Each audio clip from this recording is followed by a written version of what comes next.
All right. Hey, Jen. Well, this is for you, Jen. And then at some point in the future, if anyone else works this kind of position, then I can definitely talk with them about this as well. So I just wanted to record this. Plus, it'll be something that you can definitely go back and refresh yourself on if you'd like. But really, okay, so this is the email I'm typing out. All this info is stuff that I do tell people and that I would encourage you to tell people. I think repetition is key. And so the more that they hear the same thing constantly, the more that it's just going to sink in. Plus, when they hear the same thing from me all the time, it can only go so far. So when they hear it from other people, I think it definitely has a lot of benefit.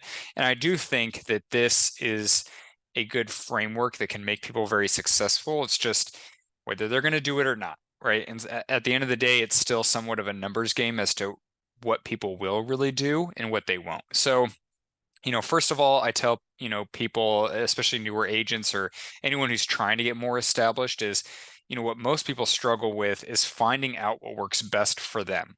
So, yeah, what works best for them. Don't let that be confused though, because they typically don't realize, which is the next sentence, they typically don't realize that what works best for them um, is what gets them business, right? It's about results at the end of the day. What people typically think is um, what works best for me is, and then what they describe is stuff that they're comfortable with, that they feel, and they try to use words like, it fits into my brand. And it's like, I think you are staying so tight in your comfort zone that that's what you feel comfortable with. But then the other thing is, what are you basing it off of, right?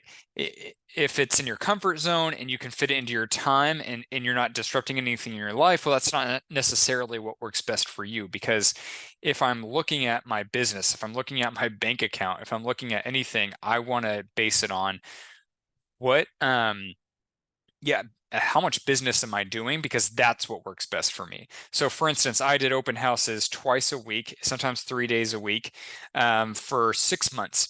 Got absolutely nothing from it. And to this day, I have gotten nothing from it. I would door knock neighborhoods and invite all the neighbors. I did raffles. I did all this stuff.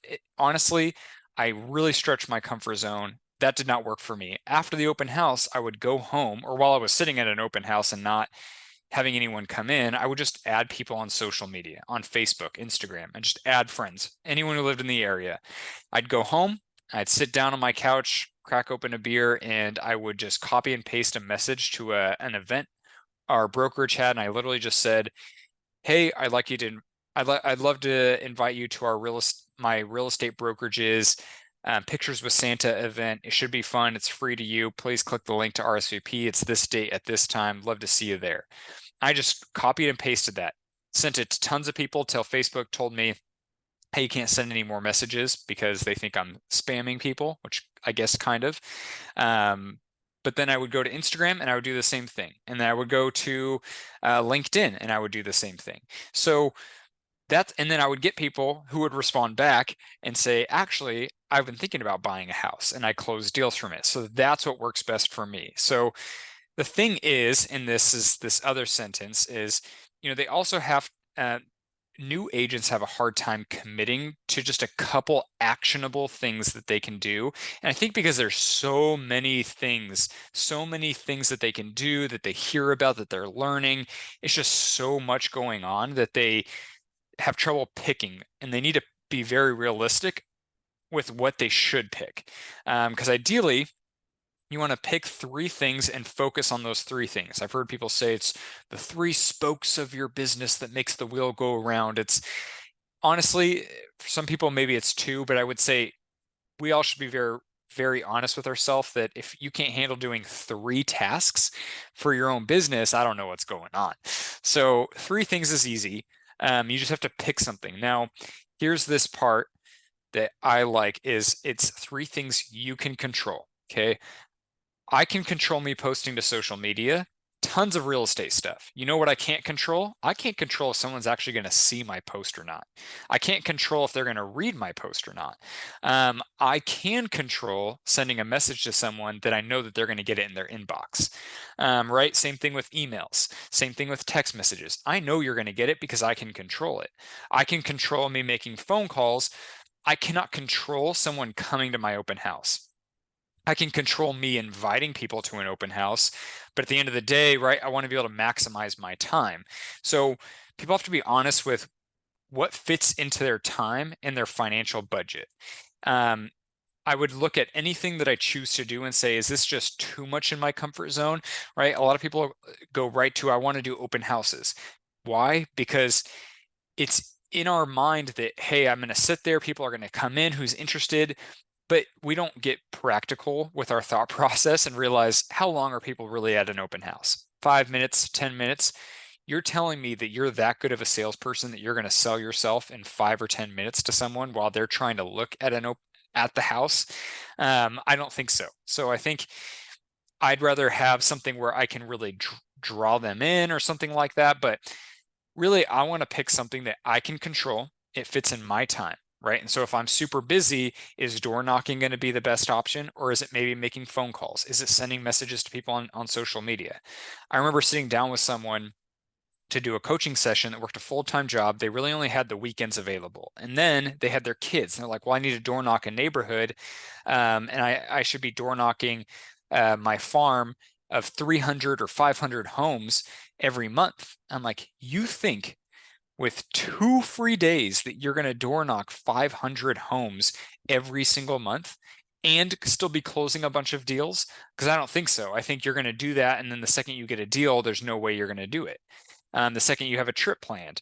So if you have that limited of time, maybe you should pick something where you maximize your time more, right? Inviting people to our events. So, and same thing with financial budget. A lot of times people think that they have to spend money on leads and or they should be splitting the cost or they should get leads, but people should just be very honest with where their budget's at is and I think it is a decent idea to dedicate some money to purchasing leads. So the first that I would always teach people is no matter what you're doing, no matter what groups you're going to be around, but find a way to tell people what you do. I knew a guy who would pass out his business cards at gas stations, I mean at restaurants, and he closed deals, not a ton, but you want to find a way to network with people. Find a way to tell them, whatever it is that you do. If you're running into people constantly, you got to be thinking, how can I bring up real estate somehow? How can I remind them that I'm a real estate agent? So if I'm over here posting on social media all the time, I should have at least 50% of my posts be about real estate, because when I post something about my kids or my pet or my job or my food or whatever, people are going to like and comment. Well, what Facebook and Instagram and LinkedIn say is, hey, clearly that person likes this person's content. So let's show them more of that content to keep that person engaged. So they're just going to pick random posts. So if you post food, a bunch of people like and comment, your next post is about real estate, that's going to pop up and show it to them. So, right, I can kind of control it, but once again, my brand is me. And so everyone gets confused. What's a brand? Sure, you can get down to its colors, it's whatever, but really it's just your brand is you are a real estate agent. Tell people that somehow. If you have to go to all your neighbors and say, by the way, pull their trash can up, they say, hey, thank you. Say, no problem. By the way, I'm a real estate agent. If you ever need anything, let me know. I think that's not going to come across super weird, and you're more likely to get business from it. So everyone I know who does really well in the business is their own best ambassador. It is not a secret that they are a real estate agent. And so I think for the majority of realtors, it's a secret because they posted one time that they got their license. Once a month, they post about a house that went on the market. Maybe they add something to their story every once in a while and share someone else's success, but that's it, right? They don't go and they don't tell their coworkers. They don't go invite all their coworkers to all of their events. They don't do this, this, this, this. So find a way to tell people in everything you do. If I'm going to go on a field trip with my kids and their parents, I'm going to find a way to strike up conversation with all the parents and the teacher. If I'm um, if I'm going to a party, I'm going to find a way to tell people that I'm a real estate agent. If I'm whatever it is, right? If I'm going out to eat with my significant other, we're going to go sit at the bar and have a drink first and try to talk to people next to us and strike up the conversation and tell them how we're a real estate agent. I'm going to tell the bartender that I'm a real estate agent, and because you never know, there's good loans out there for bartenders and servers. Okay, so inviting people to our events. There are a lot of companies out there that don't put any event on. They don't do seminars. They don't do Easter egg hunts, whatever, right? Most of the time, people don't want to tell people what they do, and they don't want to be their best ambassador because they don't want to have to bother them. They don't want to come across as weird. It is not weird to give someone something of value, right? If I just tell you, hey, here's a free event we are putting on. And for all of the agents in our brokerage, this is free for them, right? Here's a seminar on how to build wealth with real estate that the real estate brokerage I work for is putting on, right?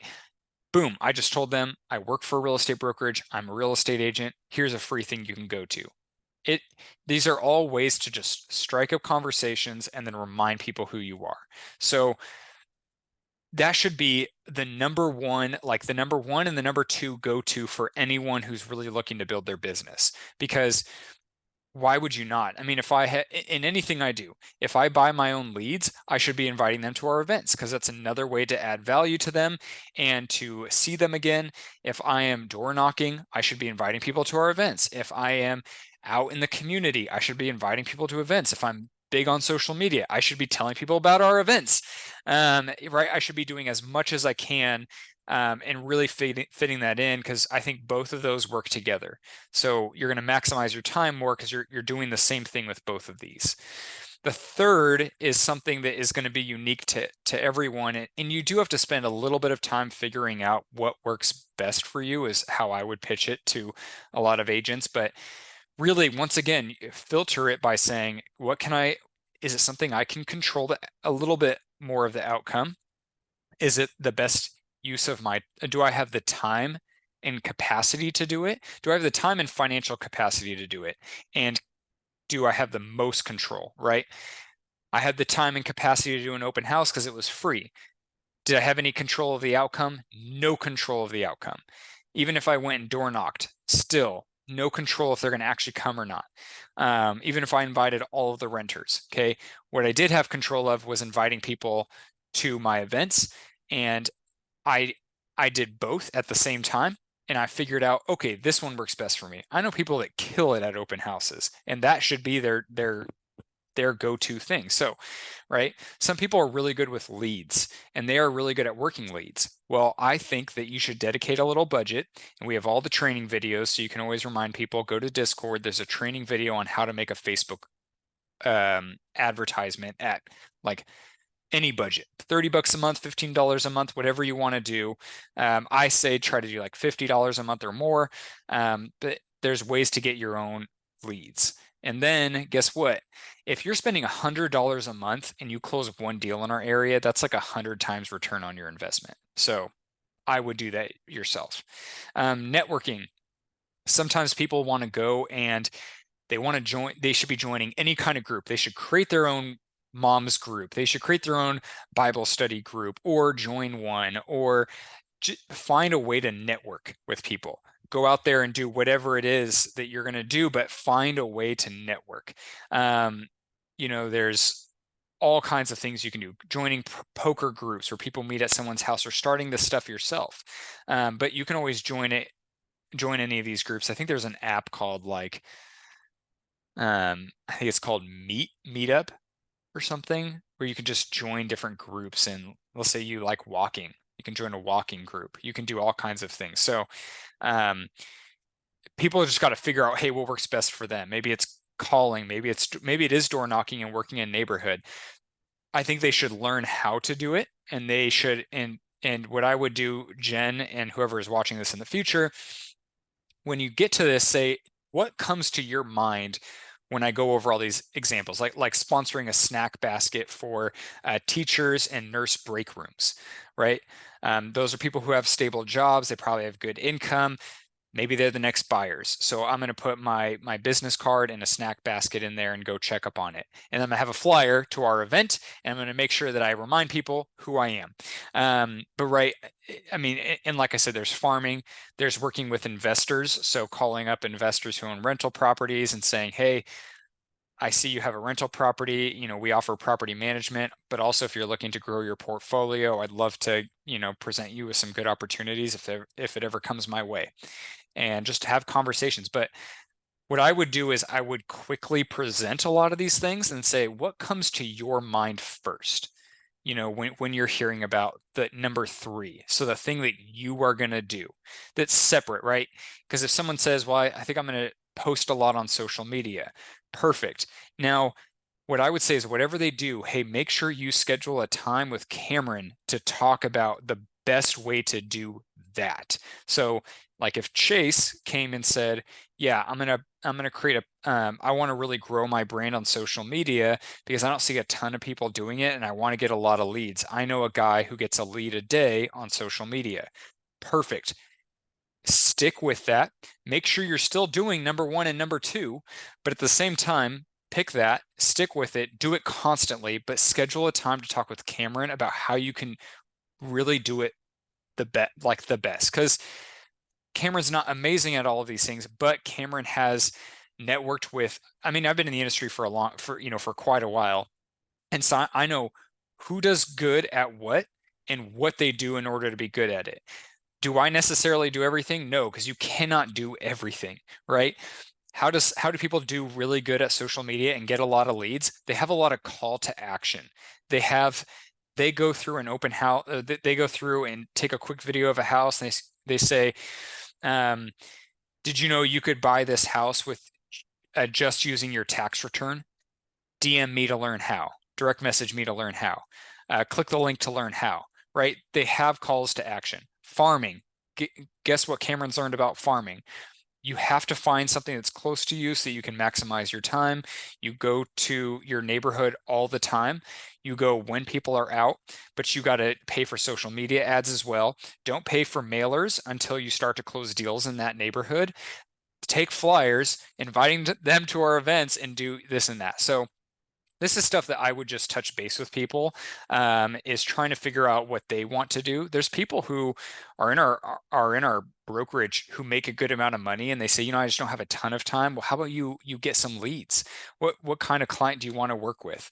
You want to work with sellers, buyers? Cameron will show you how, and there's a video of how to create a website landing page is what it's called, where you can have people register and put in their contact information for a home buyer guide. So they learn how to buy a house. The guide's already made by our CRM, so you don't have to do anything. And then once you get their information, you can set up a one-on-one coffee appointment with them and really teach them how and get them excited. And you can do that for $50 a month.